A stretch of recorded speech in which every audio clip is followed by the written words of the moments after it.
Hey everybody, I'm the host of the Social ROI Chair with the awesome Justin. Yeah, Can thanks you hear again for me? having me. Yeah, sorry, I think you're getting cut off a little bit for having me. Okay, I'm sorry. We just had storms come through here in the last few days, so it's been a little crazy around the U.S. Oh yeah, for sure. Um, yeah, thanks so much for being on the chat. So our topic today, and this was a really interesting one, sent on most social channel. You hear stuff. It's like, where do I begin? This has just been so much value. Dive in. Can you tell everybody a little bit about you and what you do these days? Yeah, so I'm the founder of Growthly, growth marketing agency based here in LA, and in parallel to what I've done on my marketing agency side, we have also built my own personal brand on kind of all social media platforms, or at least all the major ones.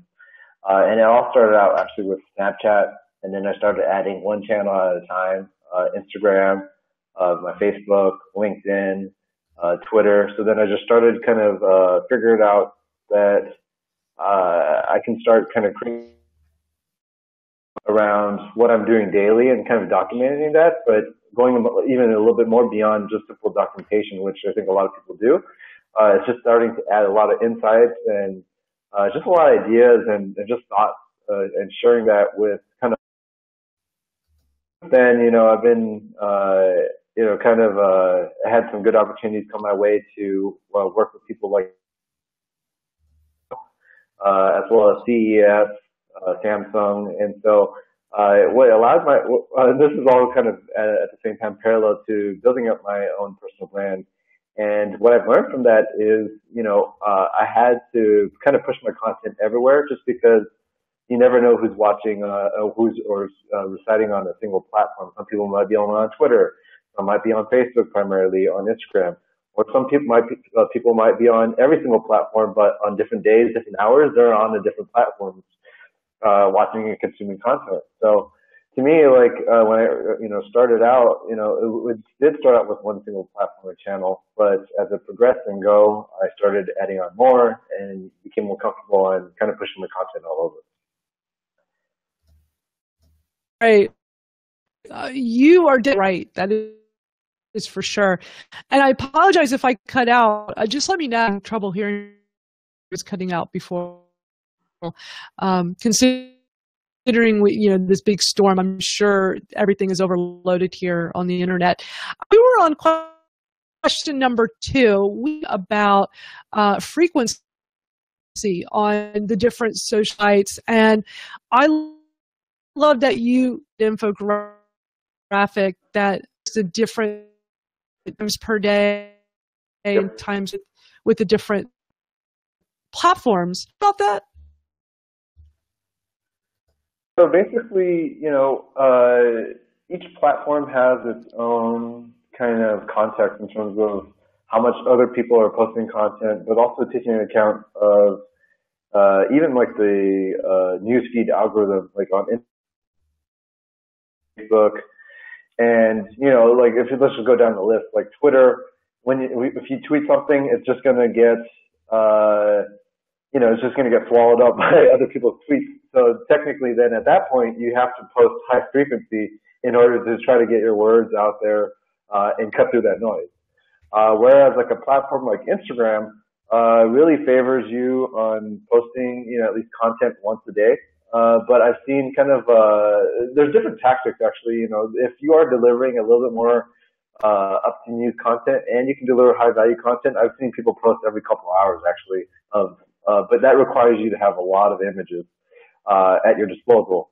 If you don't have that, then then I would suggest just starting out once getting the frequency goes, and maybe just once a week it will be your starting baseline point, and then start gradually adding that as you go, and build whatever's comfortable in terms of your workflow and your time to commit in terms of creating content. I try to be consistent. I'm not necessarily posting every single day on every single platform yet, just because like I don't.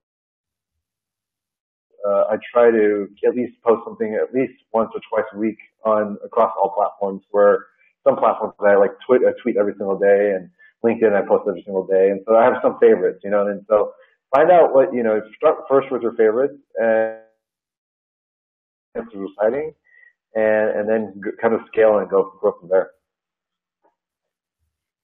Smart advice. One of your tweets, did you say you were scaling back on Snapchat? Was that right? Yeah, I first started out with Snapchat heavily for kind of the business, marketing, and entrepreneurship space, and it was really good at the time that I did it, just because a lot of people like DJ Khaled, I think beginning last year, really started to promote the platform, and then Gary Vee came in, and then Grant Cardone, Ty Lopez, all these other like marketers started to come in, and it started making a lot of business people jump into it, especially when this is the future, that everybody just started falling in of creating content. And so at that point, that's when I knew that there's a lot of people jumping in to consume content, but the reality is getting and putting a camera into your face is actually pretty intimidating. And so I knew that at that point that there wasn't a lot of people that was going to actually do that and do that every single day and create content. They didn't want to break outside that shell and create content. So I just jumped into it. I had no experience getting in front of a camera. It took me hours just to create and it's just really awkward. But it was a platform that I started initially, and it was great until they started taking out the autoplay in between different shows, different snaps, and then also when Instagram Stories came, I saw my views go from like 2,000 now it's like 600. So it's just like it is a little bit unmotivating to stay on the platform. That discovery is very hard, and the platform's not necessarily meant for that. And also too is just like the demographic wasn't there. Like a much older demo, business and professionals never cared about Snapchat, never still media for them to kind of pick up because they can consume in different mediums. They can look at stories, live streams. I just go wherever my audience is, and audience is heavily on Instagram, but now more so on LinkedIn, and that's where I'm putting all my efforts heavily first on LinkedIn, and then everything else will. Yeah, and how are you? I think I got cut off there. I think you asked me how. Yeah. How are you going in on LinkedIn? Yeah, so actually left. LinkedIn started to really change the way that the feed works now. They turned algorithms. Before it used to be space, so if you post at this hour, you're just going to see this post. Now there's things on how many people like it, how many people comment it, whether somebody's in your close degree network. But they're even taking a look at things. So are you putting links? If you put a link, LinkedIn doesn't really like links at all because you're linking up to the platform. They like to keep everything native. And text post is the number one, like most highest ranking posts you can ever do. And then second after that is images. Then third is kind of the native video that they just released. So they and this is just through a lot of testing from a lot of other content creators and also content every single day, just kind of mixing the content mediums up. And it's a little bit weird, but that's just how the algorithm works right now. Maybe video will pick up even a little bit later, just like how Facebook kind of switched up their content as well. And you're seeing LinkedIn articles kind of go downhill in terms of viewership. So right now, everything has been really focused on the posts and updates. And so ever since they made that switch, they started showing your posts, and that is there's like thousands of views. It could be somebody just simply scrolling by, but you don't know what really calculates the view. But you as a content creator or somebody posting content kind of feel good about it because you feel that you have a lot of views. That's just kind of encouraging to kind of create more and more content. And everything that LinkedIn is doing right now is they're just taking everything from Facebook. And that's not necessarily a bad thing. the content creation game, and LinkedIn's just kind of playing catch up now. But what LinkedIn is doing is allowing you to create a lot of more stories and ways to create content now than it was previously. So to me, LinkedIn has just been the big videos, images, and mixing it all together. And also too, just the audience on LinkedIn is just very high profile executives, professionals, just really strong. And I always like to say it's very synonymous with what you can find on Twitter. Twitter and LinkedIn, you have a very strong affinity together in terms of like professionals. And kind of made that changes much faster. Right now, LinkedIn is rolling out new updates and changes to which is very fast. Twitter, I don't remember when the newest Twitter update came out. Maybe it was the interface change, but I don't know. Well, didn't LinkedIn just start live video? Is that right? No, video. I think they were testing a little bit live video or influencers to have video, but now they're just allowing they're allowing everybody to just kind of post and create videos natively and upload it to the platform. You can just shoot it. Oh, okay. Yeah. Gotcha. Yeah, so that's amazing. Yeah, and Sue has a question, and I am so sorry that I'm cutting out. You do most of the talking. You do the talking. Okay. But can you answer her question? Can you see that? Yeah. Do you find that LinkedIn is turning into more of a blogging or a blog with friends platform? I've seen it used kind of in both cases. Who you're looking at in terms of creating content, because I see people that are going out there creating content now. Like they're taking like this BeLive video recording and then reposting it on their LinkedIn. Those people are a little bit more collaborative on the LinkedIn side, and you'll see their posts. This is kind of a new trend that a lot of people on LinkedIn are doing. Just even this past 2 weeks, is they're writing a piece of content and post, and then they're just tag bombing, I should say mention bombing all their friends or top other content creators to try to get them to look at that post and like and comment it, because it's like a retweet on LinkedIn. And so they're looking for like these big influencers to come in and like their content, their tweet. Side, so those are kind of like I consider blogging with friends and a little bit more social. And then it used to be just like the real publishing and blogging side, and that still is kind of powerful, but it's just not the main focus right now for LinkedIn. And the reason why is what LinkedIn is trying to do is they're trying to get it to be very much more social and focused on people again, because they're trying to get rid of that negative idea that LinkedIn was only for recruiters, sales, and that's it. Really, a little bit more casual. People are posting things from Game of Thrones, politics, and memes on LinkedIn. I do not suggest guilty of that. But again, that's where the power of the LinkedIn algorithm comes in and kick in place, where posts like that just won't get seen anymore because it just doesn't rank and does well for the context of LinkedIn and the platform. Interesting. Okay, cool. Thanks for sharing that.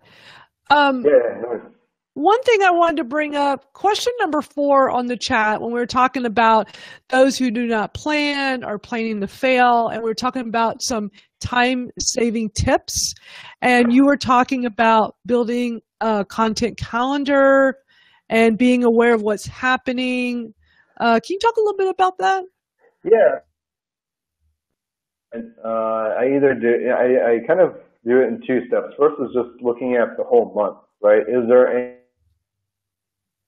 anything that's just, very aware that TechCrunch Disrupt is coming up on this day? So I definitely know that day we're just going to post about TechCrunch Disrupt. So these are just like the most obvious things. If you're traveling to I'm going to Arizona, going to a conference,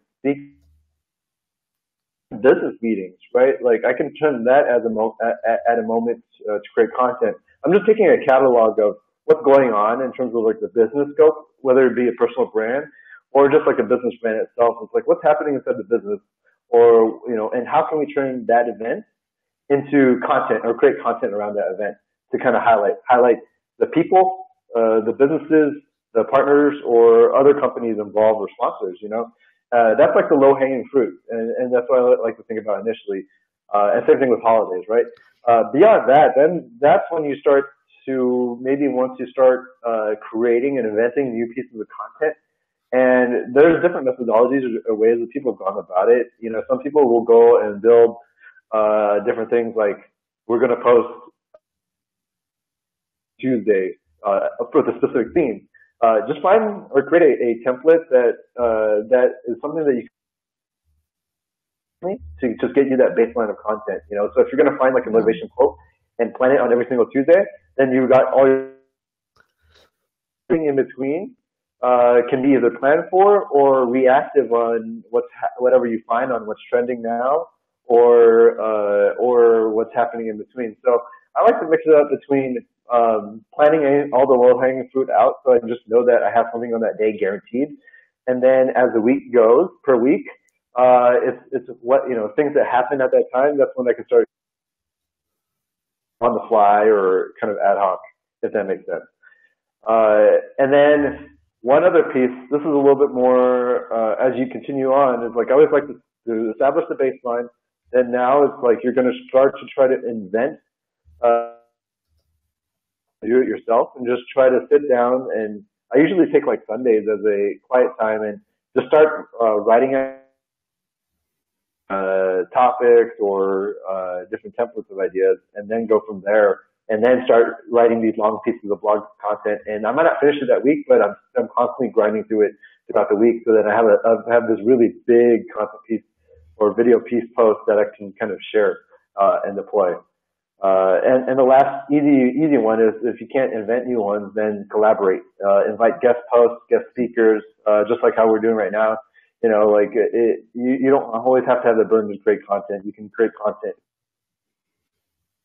and highlight them too. So I love that. These are such great tips. Thank you so much for the Twitter chat today. I just loved everything that you shared. It was super helpful, and appreciate coming on the live stream. People to get in touch, for people to get in touch with you. Oh yeah, so frequent platforms is going to be Facebook or LinkedIn. I'll come back in the comments later, kind of post my links there. But you can find me on my LinkedIn is Justin Wu, and then all my social handles is Hackerpreneur at Hackerpreneur, HACKAPRENEUR, and just the entrepreneurship process and putting on a lot of different hats, from sales, biz dev, marketing, all that stuff. So that's kind of my spiel in terms of my content. Everybody on my personal Facebook account and all over. So definitely reach out. I love it. I'm going to put your Twitter. Perfect. Go back. Links, that'd be great. Thank you. Appreciate it. You're awesome. Thanks again for having me. Thank you for being everybody. All right. Bye. Another chat. Bye, everybody.